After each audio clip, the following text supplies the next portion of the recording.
In the dead of night, in the middle of the Pacific Ocean, nearly 900 men were left floating in the water. No lifeboats, no rescue, and beneath them, sharks. This is the story of the USS Indianapolis, a mission so secret that when the ship went down, no one even knew it was missing. July 1945. World War II was nearing its end, but the fighting in the Pacific was still brutal. The USS Indianapolis had already seen intense combat. She had survived kamikaze attacks and some of the fiercest battles of the war, but her final mission would be unlike anything before. The ship was ordered to carry a top-secret cargo, components for a weapon so powerful.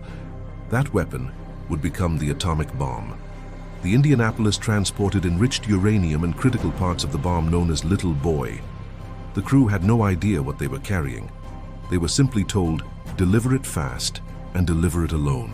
No escort, no backup. The Indianapolis completed the delivery to the island of Tinian in record time. Mission accomplished. But instead of heading home with protection, the ship was sent onward, alone toward the Philippines. There were known Japanese submarines in the area. Standard procedure required zigzagging, a maneuver designed to make ships harder to target. But Captain McVeigh made a fateful decision. He stopped zigzagging. Visibility was low, and he believed the risk was minimal. He was wrong.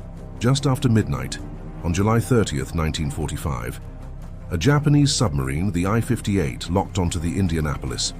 2 torpedoes were fired. Both hit. The explosions tore through the ship's hull. Fuel ignited. The ship began to list heavily. Men were thrown from their bunks. And within just 12 minutes, the USS Indianapolis sank. Around 300 men went down with the ship. Nearly 900 were left behind and floating in the open ocean. At first, survival seemed possible. They formed groups, hoping rescue would come quickly, but rescue never came. Because of the mission's secrecy, no one noticed the ship was missing. No distress call had been properly received. No search was launched. The men were completely alone. Then the sharks came. Oceanic white-tip sharks drawn by the explosions and the scent of blood. At first the attacks were sporadic. A man would disappear, pulled silently beneath the surface. Dozens of sharks circled the survivors. The water turned into a hunting ground. The real killer, though, wasn't just the sharks. It was dehydration, exposure, and hallucinations. Some men drank seawater and lost their minds. Others imagined rescue ships or swam away, never to be seen again. Groups began to break apart. Bodies drifted. Hope faded. For 4 days and 4 nights, the survivors endured hell. Then, by pure chance, help finally arrived. A US Navy pilot flying a routine patrol spotted something unusual in the water. At first, it looked like debris. Then he realized they were men, hundreds of them. A rescue operation was launched immediately.